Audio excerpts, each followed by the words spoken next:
Today I would like to share with you some interesting moments I have witnessed in Washington. These experiences have shaped my perspective on policy and the future we are building together, and I am very pleased to share them with you. I am standing in the center of a humming European press room as the moment the new U.S. national security strategy is dropping, and the air is tightening around me like a vice because everyone here is expecting the usual warnings about Russia or China, but instead the entire document is detonating across the room with language so sharp it is slicing straight into Europe itself. And I am watching jaws slacken as reporters flip through pages that are describing European governments as weakened, arrogant, suppressive, and surrendering their sovereignty to Brussels. And the silence that follows is thick enough to taste. Then the lights flicker, cameras shift. Someone whispers that Washington is calling Europe a unreliable ally. The room goes silent. Everyone freezes. Meanwhile, across the country, Trump is sitting in a small private office, surrounded by advisors. Screens glowing softly as he is reading the same document without a single flinch. Just that slow, deliberate inhale he always uses when he is seeing something predictable unfold. Back in the press room, chaos is rising as analysts shout questions at trembling European staffers who suddenly look like they are standing on a sinking ship, and I am hearing the panic sharpen when they reach the section predicting Europe becoming unrecognizable within 20 years due to demographic pressure, immigration surges, and NATO countries being dominated by non-European populations. A reporter drops a pen, another curses under their breath. Screens start buzzing as the first social media clips appear. This is embarrassing. Europe falling apart and still lecturing the world. The hashtags multiply like sparks catching dry grass. Meanwhile, Trump is still silent, still centered, studying the material not as an attack from Europe, but as a predictable tantrum from political elites who are losing grip on their own continent. I watch him on a live feed, his expression unreadable, steady, grounded, while on the other side of the ocean, the European comms team is stumbling through contradictory statements, insisting Europe is united while their eyes say they are terrified. The room vibrates with tension when a historian calls the document the mother of all wake-up calls. And suddenly the reporters realize something worse. Russia is barely mentioned as a threat. That lands like a thunderclap. A woman gasps. A man starts rechecking his copy, muttering that this is Washington repositioning itself as a referee between Europe and Moscow instead of a shield. Meanwhile, Trump's team remains calm, almost serene, as if they have expected this shift for months. Back in the press hall, someone shouts that NATO's role is being questioned. Someone else says, "This sounds like America is done babysitting Europe." Phones flash again as memes spread. Europe as a trembling castle propped up by hashtags. Staffers running like headless chickens. Someone adding the caption, "Is this leadership?" Reporters glare at the podium, waiting for anyone to sound competent, but the European officials keep fumbling, contradicting one another, pretending none of this is serious, even as sweat forms at their temples. Meanwhile, Trump leans back in his chair, eyes narrowed not in anger, but in analysis, as though he is already assembling the broader map in his head, already anticipating how Europe will spin this, how the media will panic, and how he will ultimately respond with something calculated, sharp, and impossible to dismiss. The European staffers continue unraveling, their confidence draining into confusion, then panic, and I can almost feel the collapse forming even before the first microphone cuts out and the room plunges into another awkward silence that no one knows how to fill. Back in the press room, the panic is intensifying as reporters bombard exhausted spokespeople with questions about why the United States is suddenly describing Europe as a declining, unstable bloc that is surrendering its sovereignty to Brussels, and I am watching their faces pale as they realize the narrative is slipping entirely out of their hands. The microphones shaking slightly under the weight of their own uncertainty, while the cameras hum and the overhead lights flicker like they are mocking the moment. The room goes silent again when someone reads aloud the line about Europe potentially being too weak to remain a reliable American ally, and the air turns thick, brittle, ready to snap. Meanwhile, across the country, Trump is standing beside a large digital map with advisors, listening without interrupting as they outline Europe's frantic diplomatic outreach, and he is nodding slowly, a man watching a storm he predicted years ago, finally landing exactly where he said it would. His expression calm, analytical, controlled. Back in the European briefing hall, the tension spikes when a senior analyst shouts that the new strategy is placing American priorities, ending the Ukraine conflict and restoring strategic stability with Russia above the continent's traditional expectations. And I can see the ripple of dread move across the room as they realize Washington is no longer treating Europe as the center of global decision-making. Phones vibrate, screens glow, social media explodes with comments like, "Europe misplaying every hand." This is what happens when arrogance meets reality. They're spiraling, and memes flood in, showing European leaders tripping over microphones or holding maps upside down. Meanwhile, Trump's side remains still and methodical, reviewing intelligence reports, discussing diplomatic channels, not a hint of panic in the room, only measured tones and deliberate pacing as if they are watching the entire geopolitical chessboard shift in their favor. Back in Europe, reporters begin shouting over one another about the shocking detail that Russia is barely mentioned as a threat in the strategy document, and the officials at the podium falter, stutter, then contradict themselves, one claiming this is a misunderstanding, another insisting this is misinterpreted rhetoric. But their eyes betray them. They are terrified that Washington is repositioning itself in ways no one here anticipated. The lights flicker again. A camera jams. Someone swears loudly. The room becomes a boiling pot of confusion as analysts accuse each other of misreading the strategy, while historians call it a tectonic shift signaling the death of the post-World War II Atlantic Partnership. Meanwhile, Trump remains seated, hands folded, as he listens to advisors lay out Europe's fragmented response, and his quiet focus fills the room with a gravitational calm that stands in brutal contrast to the frantic, spiraling meltdown happening across the ocean. Back in the press center, more chaos erupts when someone leaks that Washington is calling for NATO to stop expanding and for Europe to shoulder its own defense. And I watch panic spread across the hall, as if the floor itself is tilting beneath them. Social media swarms in, again with cutting lines, Europe begging for protection while refusing responsibility. This is painful to watch. They're collapsing live. The officials at the microphone now look like they are pleading rather than informing. Their voices shaking as they try to convince the world everything is fine while their entire narrative is crumbling in front of cameras. Meanwhile, Trump remains unshaken, his team preparing strategic statements, analyzing the European panic like scientists watching a predictable chain reaction. And I stand between these two worlds, one unraveling in noise, the other composed in quiet calculation, knowing this is only the beginning of the political earthquake still rolling across the Atlantic. Back in the European policy circle, I am standing at the edge of a cramped conference room where think tank analysts and officials are huddling around printed copies of the American strategy paper, and the mood is shifting from offended to outright alarm as they are reading lines that are describing Europe as weakened, overregulated, and politically paralyzed. And then I am seeing the quote that is stinging hardest, that some European governments are being led by elites who are suppressing nationalist voices and silencing right-wing movements in the name of protecting democracy. And the room is filling with tight, nervous laughter that is not sounding like confidence at all. The room goes silent. Everyone freezes.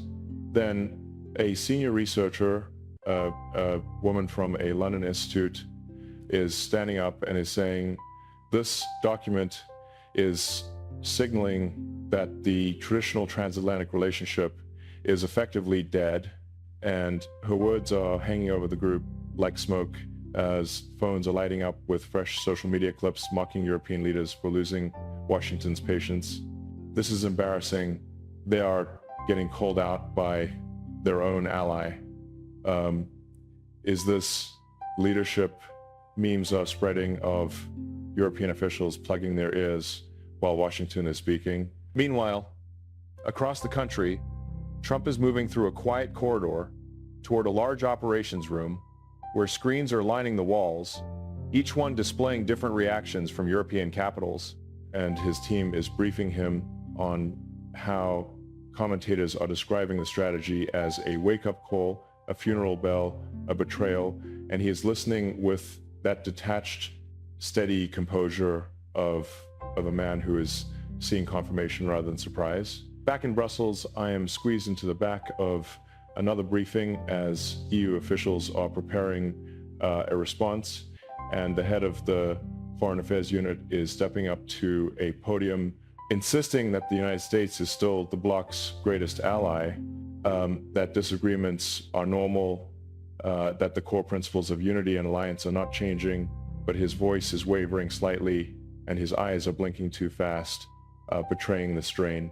Reporters are pressing in, asking why the American strategy is putting U.S. interests ending the conflict in Ukraine, restoring strategic stability with Russia, and prioritizing American economic leverage above Europe's comfort.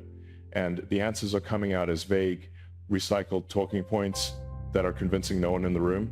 Meanwhile, Trump is sitting at the head of a polished table while advisors are laying out the key sections of the strategy, the push to end the war in Ukraine through a negotiated framework, the call for Europe to take real responsibility for its own defense, the insistence that NATO is not remaining an endlessly expanding shield, but a structure with limits and expectations.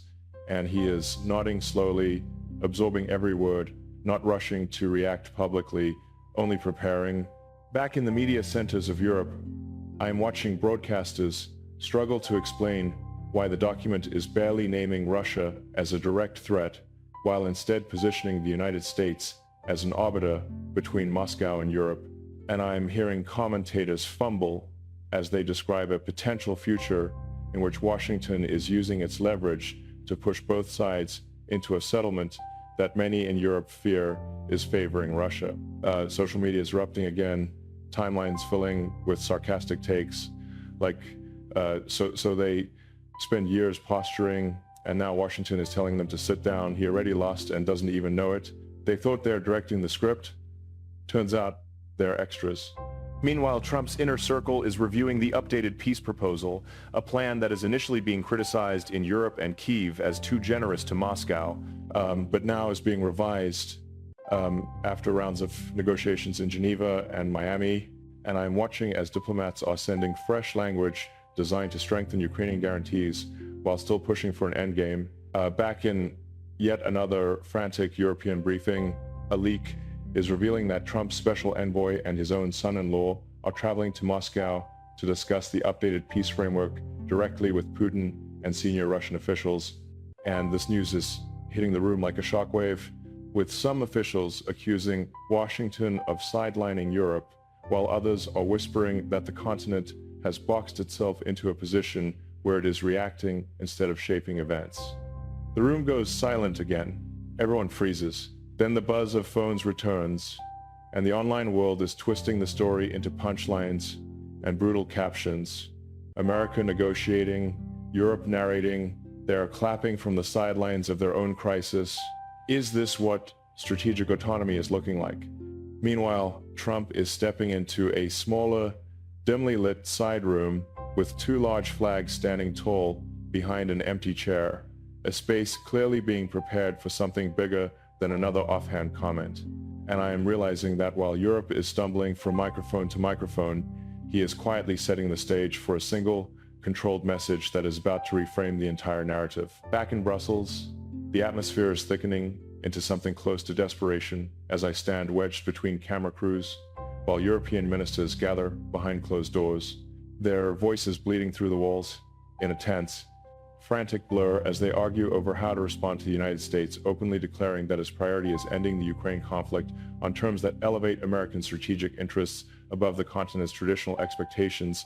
And I am watching aides scurry through the hallways, clutching draft statements that are being revised every 10 minutes because no one can agree on a coherent message. The room goes silent when a senior diplomat bursts in and announces that the updated American peace framework, reshaped after Geneva and Miami, has now been taken directly to Moscow by Trump's envoy and his own son-in-law, and the shock on their faces is unmistakable, a mix of betrayal, impotence, and dawning fear that Washington is deliberately cutting Europe out of a process they believed they were leading. Meanwhile, across the country, Trump is sitting in a quiet, strategic suite, screens casting warm light across the room as he reviews the latest reports from the Moscow meetings, listening calmly while advisors outline how Putin's circle is responding, and he is leaning back in his chair, hands folded, looking every bit the man who is tracking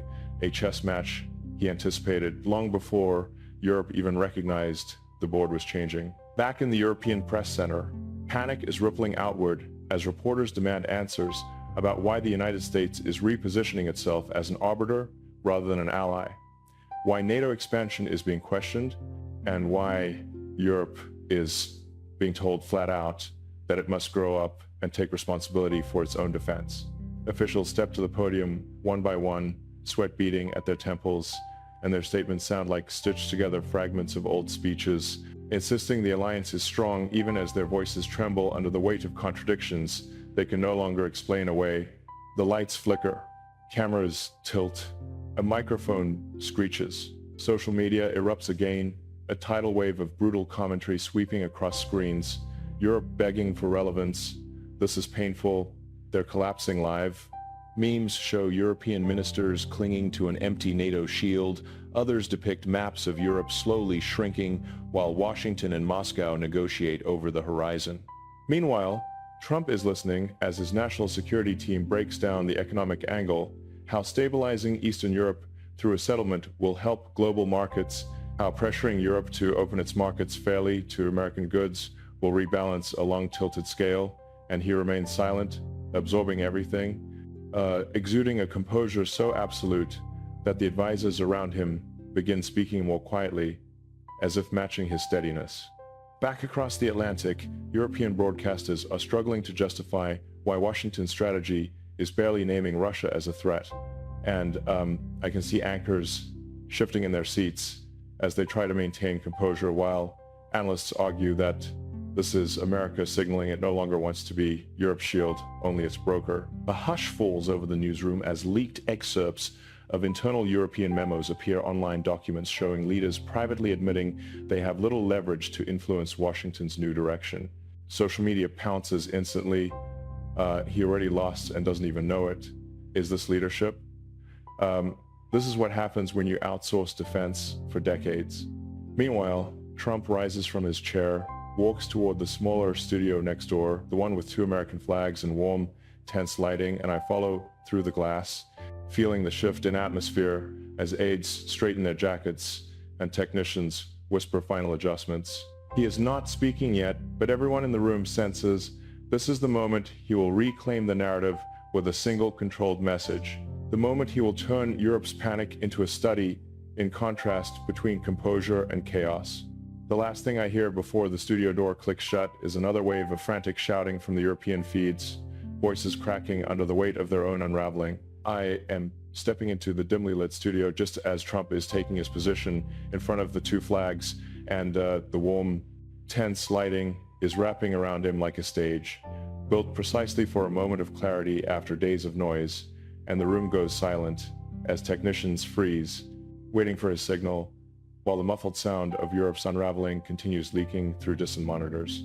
He is standing still, adjusting a cuff slightly, breathing slow, grounded in a way that feels almost cinematic against the frantic backdrop we have been watching for hours.